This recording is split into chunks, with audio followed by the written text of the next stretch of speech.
بسم اللہ الرحمن الرحیم ثم لا باس ان يكون هذه الأصول فروعا لشيء آخر لأنها كلها أصول بالنسبة إلى الحكم فالکتاب والسنة فرع للتصدیق باللہ ورسولہ والاجماع فرع للداعی والقیاس فرع للثلاثہ۔ یہاں سے یہ اس بات کی وضاحت کرنا چاہتے ہیں کہ شے واحد حیثیت کے بدلنے سے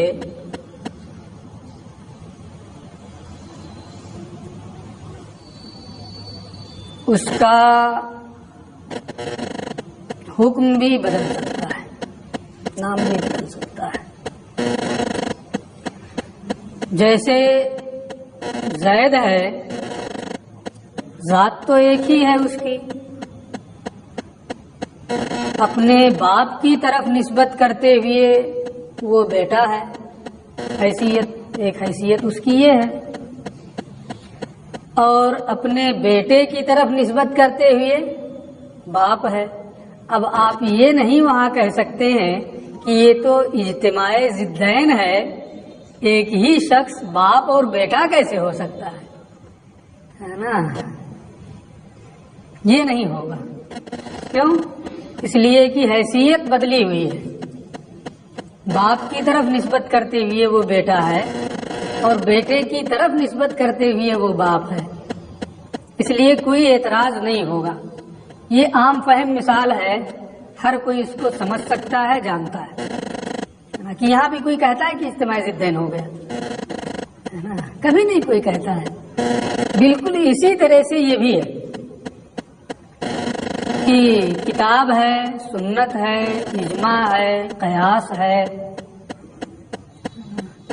تو انہوں نے کیا کہا ہے کہ یہ چاروں اصل ہیں، اگرچہ تین کو الگ رکھا ہے، ایک کو الگ رکھا ہے، لیکن مان کیا رہے ہیں؟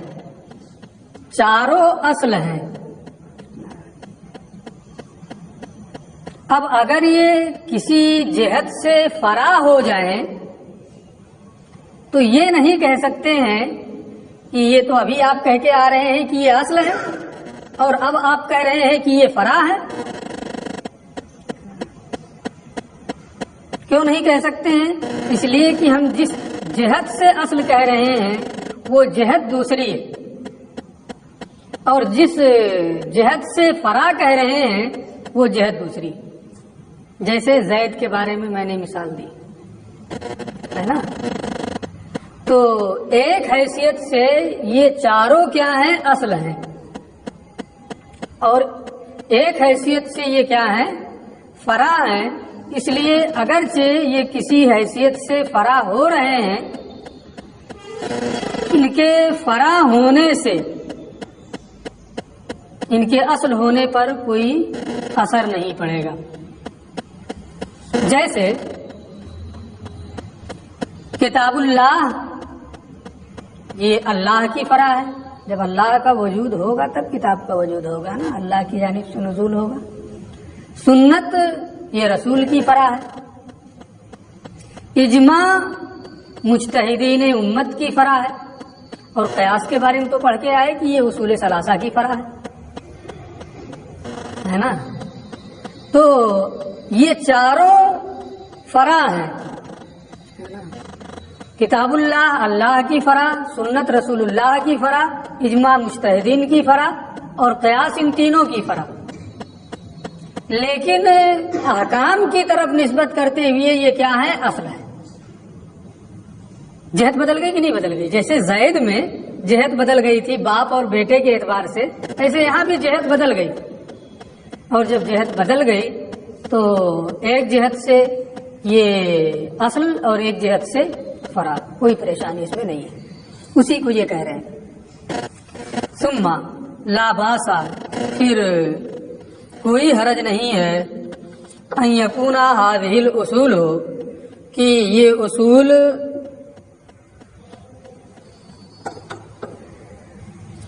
فروعا لشیء آخر، کسی دوسری چیز کی فرع ہوں.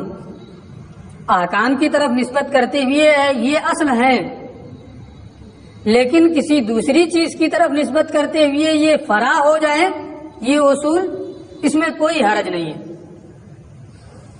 لأنها كلها اصول بالنسبت الى الحکم، کیونکہ یہ سب حکم کی جانب نسبت کرتے ہوئے اصل ہیں. تو حکم کی جہت سے یہ کیا ہے؟ اصل ہیں، اور دوسرے کی یہ فرع ہو جائیں اگر کسی جہت سے تو کوئی حرج نہیں ہے. فالکتاب والسنت، تو کتاب اور سنت فرع للتصدیق باللہ ورسولہ، یہ اللہ و رسول کی تصدیق کی فرع ہے. میں نے کیا کہا ہے کہ کتاب اللہ کی فرع، سنت رسول اللہ کی فرع، یہی صحیح ہے. اس کو بھی صحیح کیا جا سکتا ہے کہ تصدیق باللہ اور تصدیق بالرسول کی فرع ہے، یعنی قرآن کی حجیت، حدیث کی حجیت یہ کب ہوگی؟ جب آدمی اللہ پر، اس کے رسول پر ایمان رکھے گا تب نا. اور اگر تصدیق باللہ، تصدیق بالرسول ہی نہیں ہے تو اس کے نزدیک کیسے وہ حجت؟ اس لیے انہوں نے یہ کہا کہ کتاب و سنت یہ ایمان باللہ اور ایمان بالرسول کی فرع ہے. تو اس کے فرع ہونے کی جہت بدل گئی، اصل ہونے کی جہت دوسری ہے، اس لیے کوئی پریشانی نہیں. والاجماع فرع للداعی، اور اجماع یہ داعی اور مجتہد امت کی فرع ہے. والقیاس فرع للثلاثہ، اور قیاس ان تینوں کی فرع ہے. تو اگرچہ انہی اصول کو فروع بھی کہا جاتا ہے، انہی کو اصول بھی کہا جاتا ہے، لیکن جہتیں بدلی ہوئی ہیں، اس لیے کوئی پریشانی نہیں، بات پوری ہو گئی. اب اصول شرع کل کتنے ہوئے مجموعی طور پہ؟ 4. وجہ حصر 4 ہی کیوں ہے؟ ووجہ الحصر فی هذه الاربع. اب اس کو الگ سے بتائیں، ایک مرتبہ پھر ترجمہ کریں، اس کی کوئی ضرورت نہیں ہے، بہت ہی آسان انہوں نے بتا دیا ہے، اس لیے اسی کو دیکھ لیں. ان 4 میں منحصر ہونے کی وجہ یہ ہے ان المستدل لا یخلو اما ان یتمسک بالوحی او غیرہ، کہ حجت پیش کرنے والا 2 حال سے خالی نہیں، یا تو وہ وحی کے ذریعے سے حجت پیش کرے گا یا غیر وحی کے ذریعے سے حجت پیش کرے گا.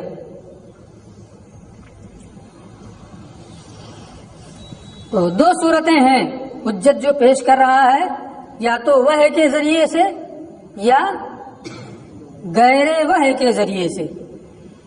والوحی، اب پہلی صورت وحی کے ذریعے سے اگر وہ حجت پیش کر رہا ہے، والوحی اما مطلوع او غیرہ، حجت کے ذریعے سے وہ کیا نام وحی کے ذریعے سے حجت پیش کر رہا ہے، تو اس کی 2 صورتیں، یا تو وہ وحی مطلوع ہوگی یا وحی مطلوع نہیں ہوگی.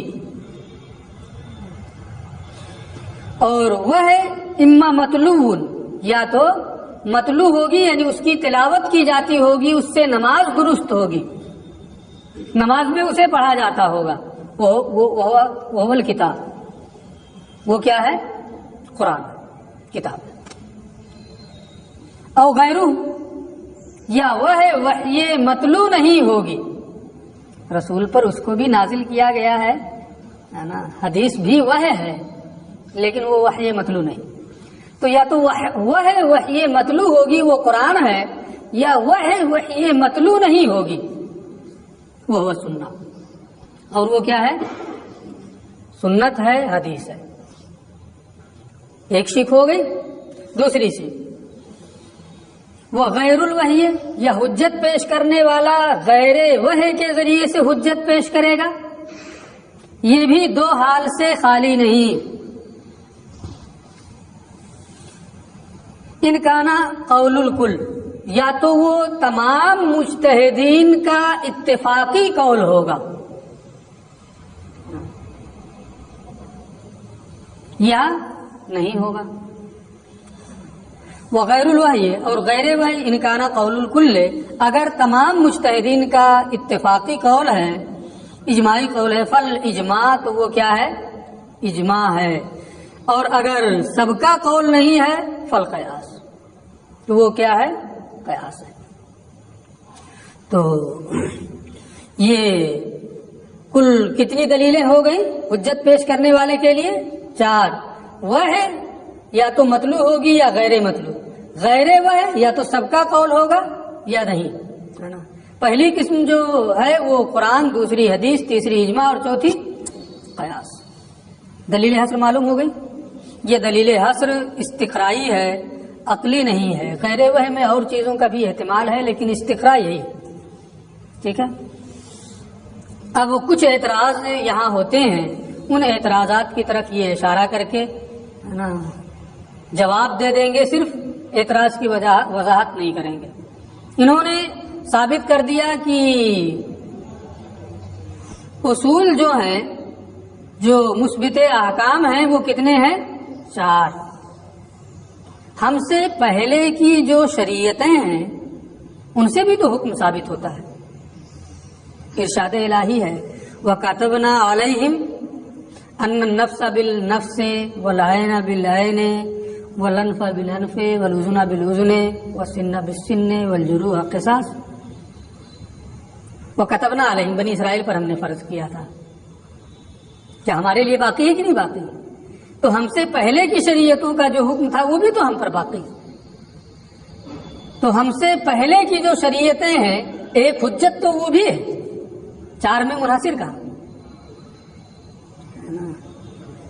اسی کو یہ کہہ رہے ہیں کہ وہ اما شرائع من قبلنا، ہم سے پہلے کی جو شریعتیں ہیں،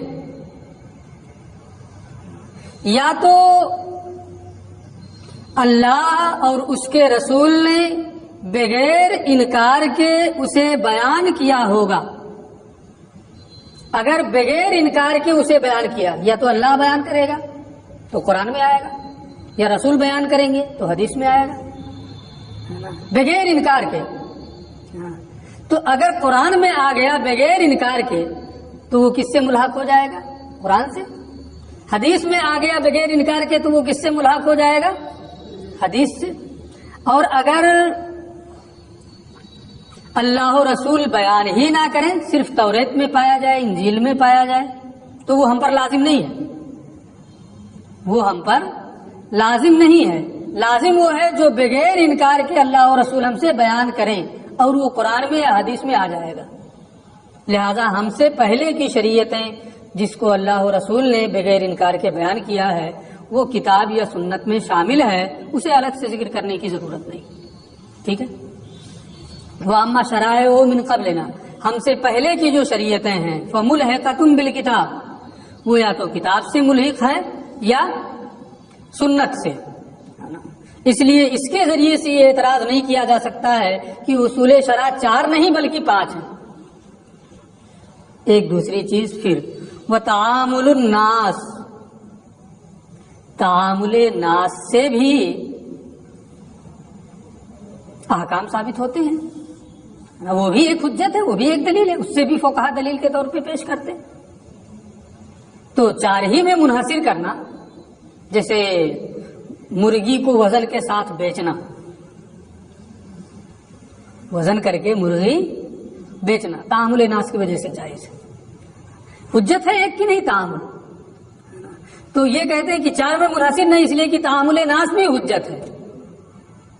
یہ کہتے ہیں جس جواب میں یہ بتا رہے ہیں، وہ تعامل الناس، لوگوں کا تعامل سب لوگ کرنے لگے، تو صرف مجتہدین امت نہیں، مجتہدین غیر مجتہدین سب کر رہے ہیں، ہے نا۔ تو صرف مجتہدین کا اجماع اور اتفاق و اجماع ہے، وہ حجت ہے. تو یہ جب سب اس میں آ گئے تو یہ اسی میں شامل ہوگا کہ نہیں ہوگا؟ اور جب اس میں شامل ہو گئے تو اس کو الگ سے رکھنے کی کیا ضرورت ہے؟ سمجھ میں بات آ رہی ہے نا؟ وہ تعامل الناس اور تعامل ناس یہ اجماع سے ملحق ہے. دو چیزیں ہو گئی. اس لیے اس سے پانچویں کو نہیں لا سکتے ہیں کہ یہ پانچویں چیز بھی حجت ہے. پھر ایک اعتراض ہے کہ قول صحابی کو بھی حجت کے طور پہ پیش کیا جاتا ہے. وہ ان چاروں میں کہیں نہیں آیا ہے. اس لیے چار ہی اصول شرع نہیں بلکہ 5 ہیں. صحابی کا قول بھی. اس کے بارے میں یہ کہتے ہیں کہ صحابی کا جو قول ہوگا یا تو وہ قیاس کے مطابق ہوگا.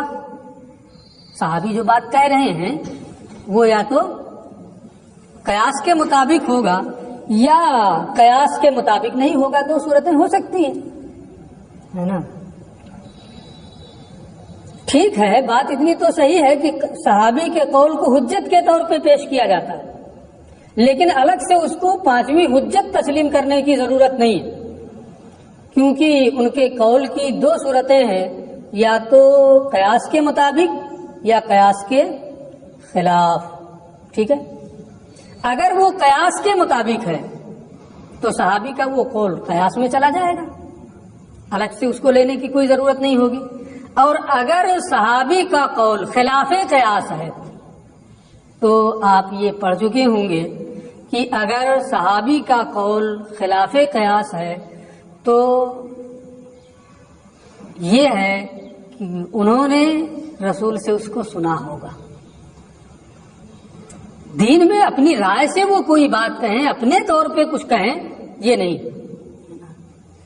رسول کی طرف نسبت تو نہیں کر رہے ہیں، لیکن بغیر سنے وہ رسول کی طرف، رسول کے دین کی طرف اسے منسوب نہیں کریں. تو اگر صحابی خلاف قیاس کوئی بات کر رہا ہے تو وہ ملحق بالسنہ، وہ کس سے ملحق ہے؟ سنت کے ساتھ وہ لاحق ہے. اس لیے قول صحابی کو الگ طور پہ حجت میں پیش کرنا کہ یہ الگ ایک 5ویں حجت ہے، اس کی ضرورت نہیں ہے.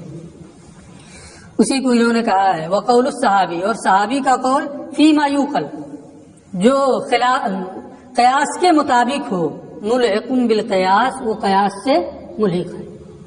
وفیما لا یوقل، اور جو خلاف قیاس ہو، ملحق بالسنہ، وہ سنت کے ساتھ ملحق ہے.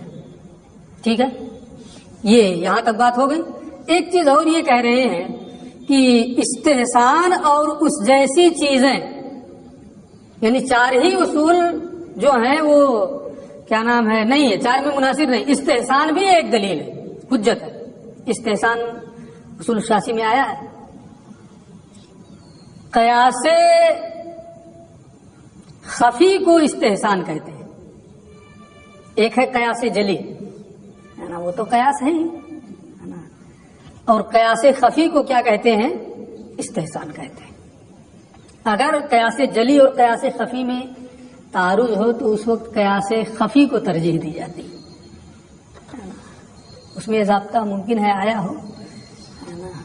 جیسے یہ آپ دیکھتے ہیں کوئی پرندہ ہو، وہ پانی میں سونچ مارے پیتے ہیں پرندے.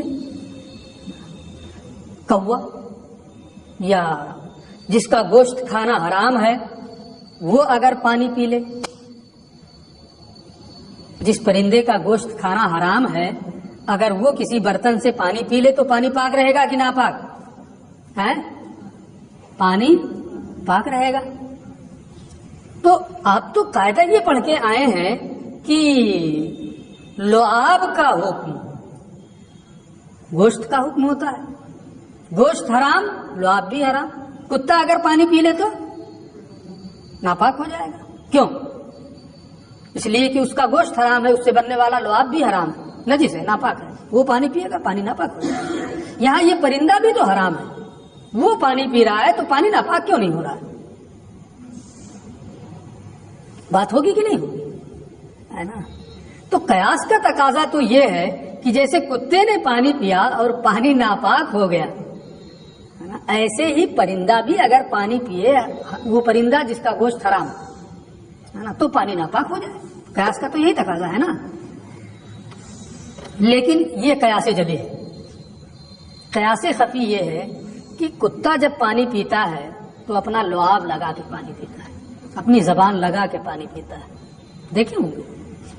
لیکن پرندہ جب پانی پیتا ہے تو اس کی زبان نہیں, چونچ لگتی ہے جو ہڈی, چونچ لگتی ہے اور وہ کیا ہے, ہڈی ہے, وہ پاک ہے نا. اس لیے وہ پرندے جن کا گوشت حرام ہے اگر وہ پانی میں منہ ماریں اور پی لیں تو وہ پانی پاک رہتا ہے. یہ قیاس خفی ہے. اس لیے قیاس خفی کے مطابق یہ حکم دیا جاتا ہے کہ پرندہ جس کا گوشت حرام ہے وہ پانی پی لے تو وہ پانی کیا ہوگا, پاک ہوگا. ٹھیک ہے, یہ استحسان ہے. اب کوئی یہاں کہہ سکتا ہے نا, یہ تو بات آ گئی اس لیے ہم نے پوری تفصیل کر دی کہ استحسان بھی ایک حجت ہے, اس لیے 4 میں منحصر نہیں رہے, 5 کی بھی ضرورت ہے. 5ویں کہنا چاہیے کہ 5ویں حجت کیا ہے, استحسان. یہ کریں نہیں, یہ ہے تو قیاس ہی تو ہے, اگرچہ قیاس خفی سے ہی, اس لیے قیاس کے ساتھ ملحق ہے, اس کو الگ سے ذکر کرنے کی حاجت نہیں. ٹھیک ہے. استحسان اور اس جیسی چیزیں جیسے استصحاب حال, جس کو میں اس سے پہلے کسی درس میں سمجھا چکا ہوں. ہمارے نزدیک استصحاب حال تو حجت نہیں ہے, لیکن دوسرے ائمہ اس کو حجت مانتے ہیں, اس لیے اس کے ذریعے سے بھی اعتراض یہاں نہیں ہو سکتا ہے. تو استحسان اور اس جیسی چیزیں یہ کس سے ملحق ہے, قیاس سے. تو جن چیزوں سے ان اصول اربع پر اعتراض ہو سکتا تھا کہ 4 نہیں یہ بھی ہے 5, یہ نہیں یہ بھی ہے 5, اس کو بھی شامل کریں 5 ہونا چاہیے, اس کو بھی شامل کریں 5 ہونا چاہیے, ان سب کا انہوں نے جواب دے دیا کہ اگر آپ یہ کہیں کہ یہ ہے تو یہ فلاں کے ساتھ ملحق ہے, اگر آپ کہیں گے کہ یہ بھی ہے تو یہ فلاں کے ساتھ ملحق ہے نا, وہ الگ سے حجت نہیں ہے, 5ویں کے اضافے کی ضرورت نہیں ہے. ٹھیک ہے, بات سمجھ میں آ گئی. آگے اب یہ اصول شرع 4 ہے. سب سے پہلے نمبر پہ کتاب. میں یہ بتا چکا ہوں کہ کتاب کو مقدم کیوں کیا, اس لیے کہ وہی تو سب سے اصل ہے, بالکل وجوہ اصل ہے, اس لیے اس کو مقدم کیا ہے. یہاں سے یہ اصول اربع کی تفصیل بیان کر رہے ہیں, اور اس تفصیل میں بھی انہوں نے کتاب کو مقدم کیا, اور یہ فرمایا امل کتاب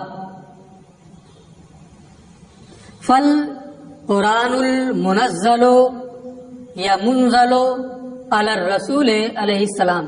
یا یہ غلط کی نشاندہی کے لیے نہیں ہے, تردید کے لیے. تردید کا مطلب ہوتا ہے یہ بھی صحیح ہے یہ بھی صحیح ہے نا.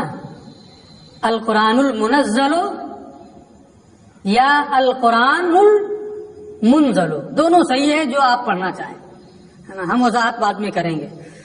یہ قرآن کی تعریف ہے, پہلے پوری تعریف ایک مرتبہ متن میں پڑھ لیں. میں متن صرف پڑھ رہا ہوں. امل کتاب فل قرآن المنزل علی الرسول علیہ السلام فل قرآن المنزل علی الرسول علیہ السلام المکتوب فی المصاحف المنقول عنہ نقلا متواترا بلا شبہۃ. یہ پوری تعریف ہے قرآن کی, یہاں تک ہے نا. المنزل علی الرسول علیہ الصلاۃ والسلام المکتوب فی المصاحف المنقول عنہ نقلا متواترا بلا شبہۃ. اس لیے جو یہ بحثیں کریں گے, بحثوں میں پڑھ کر کے آپ تعریف نہ بھول جائیے ہے نا, کہ بحثوں میں الجھ جائیں, جو تعریف ہے وہ تعریف ہی بھول جائے. ایسا ہوتا ہے نا. اس لیے پہلا کام یہ ہے آپ کا کہ تعریف جو ہے نا عربی میں بھی یاد کر لیں, اور ساتھ ہی ساتھ اس کا ترجمہ بھی یاد کر لیں ہے نا, تاکہ ایک چیز یاد رہے, بحثوں میں الجھ کر کے تعریف ہی نہ بھول جائے. تو اب یہ بحث شروع کر رہے ہیں. پہلی بحث تو یہاں یہ آتی ہے کہ انہوں نے کہا امل کتاب. یہاں الکتاب میں الف لام کس چیز کا ہے؟ پہلی بحث، الکتاب میں الف لام کس چیز کے لیے ہے؟ جنس کے لیے، استغراق کے لیے یا عہد کے لیے؟ میں بات مختصر کر رہا ہوں. یہاں الف لام عہد کے لیے ہے. اب جنس کے لیے کیوں نہیں ہے اس کا ہم رد نہیں کریں گے، بہت ٹائم لگ جائے گا.